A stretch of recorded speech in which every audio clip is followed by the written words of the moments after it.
Katharine Hepburn is one of the most iconic American actresses. She had a 6-decade-long career on stage, on film, and of course on television.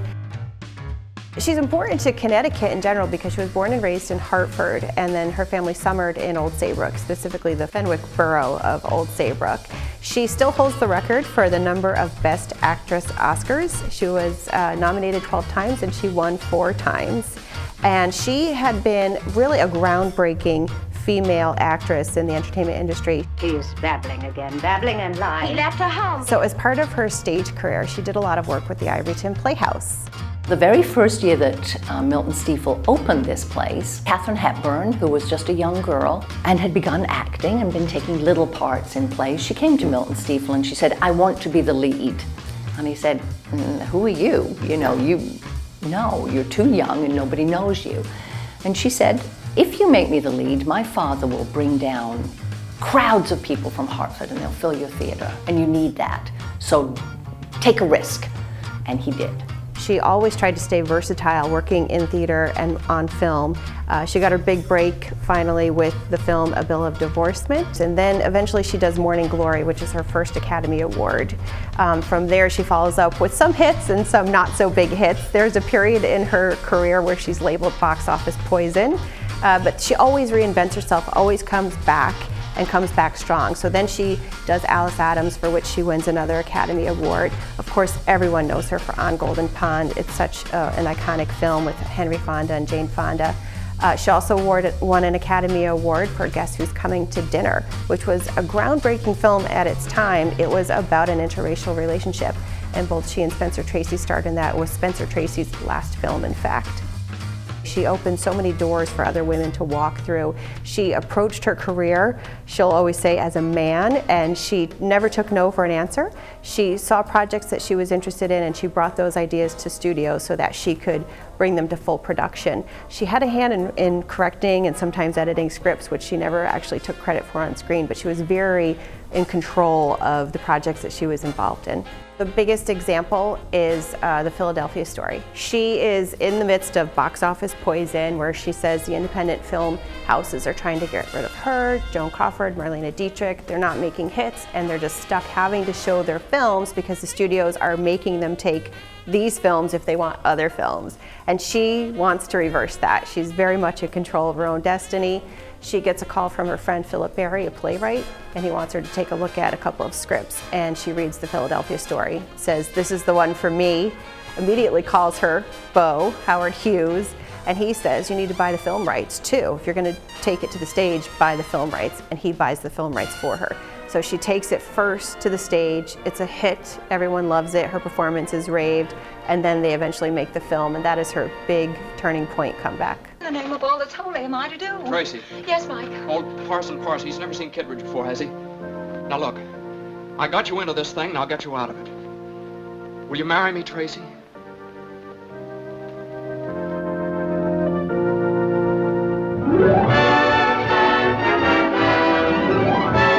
Katharine Hepburn was highly influential in the entertainment industry, but also in the fashion industry. And people don't always think of her as kind of the Hollywood starlet. She certainly wasn't. She bucked the trend there. But she wore pants, which was something that few women did in public in the late 20s and 30s when she was first starting out. And she always worked very closely with costume designers in the productions that she was in. She knew what she wanted her character to look like, and she knew the way her physique would handle certain clothing. And we find out later that often she really loved some of the outfits, so she would either have a double made so that she would keep it, or she ended up purchasing the costumes and she kept them.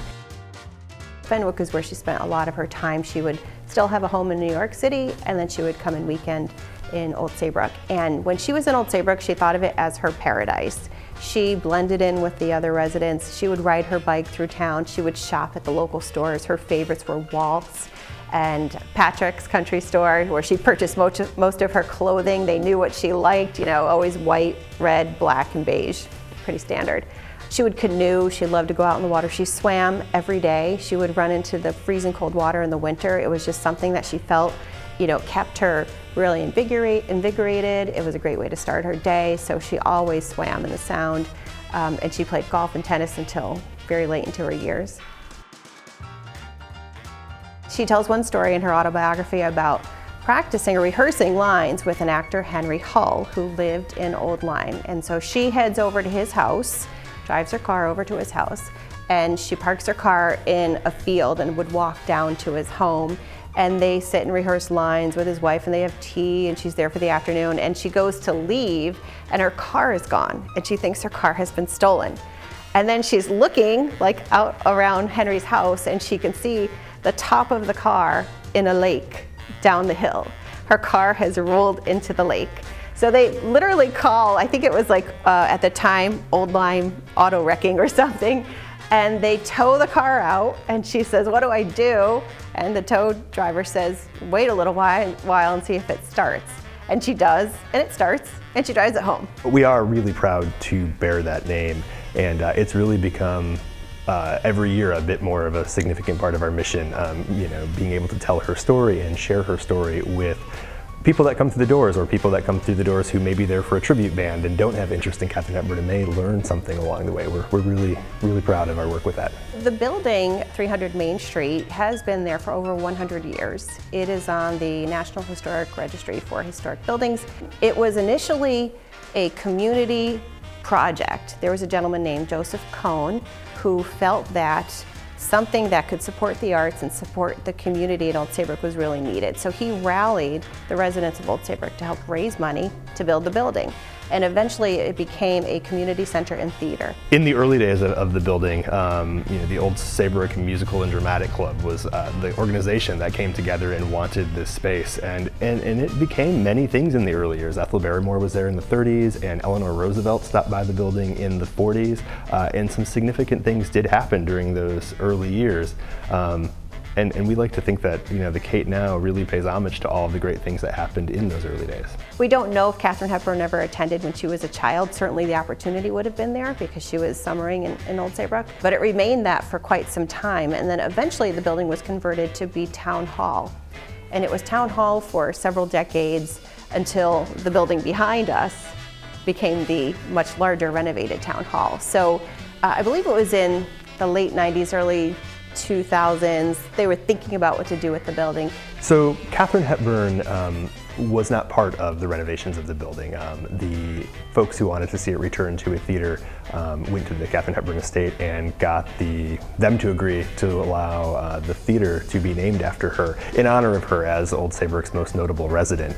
But it is a bit of a misconception that, you know, she saw that through. She was actually had passed years before that renovation had began. It's not really until 2007 that the Kate as an organization is formed, and that discussions are really moving in the direction of converting that building back to what it was, which was a theater and a community cultural center.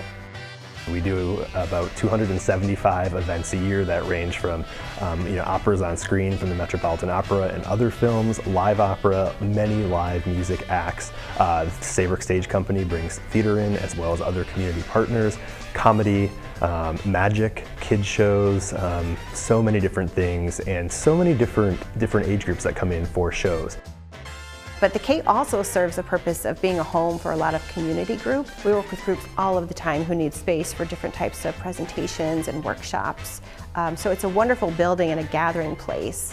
And then of course we love the fact that anytime someone comes in the building, they can view what we have in the Katharine Hepburn Museum.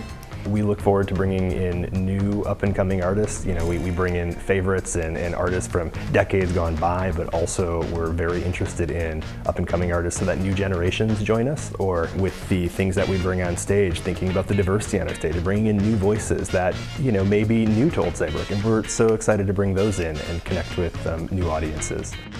We're always looking for great connections and people who love what Katharine Hepburn stood for. The Spirit of Katharine Hepburn Award was launched in 2016, and it is an award given to an individual who shares some of the bold characteristics of Katharine Hepburn. The award itself is a pretty significant bronze sculpture of Kate that was done by Kimberly Munson. She's part of Lyme Academy College of Fine Art, and it's really something special, and we wanted it to be that. We wanted it to pay homage to Kate. It's based on a picture of Kate from the American Shakespeare Theater in Stratford, where she's sitting on the dock looking at the water, and we're really proud of that image. But the people that have received it it's really meant something to them because of their affection for Kate and the significance that brings. But it is a really unique thing, and we've been so proud to give it to the folks that we have.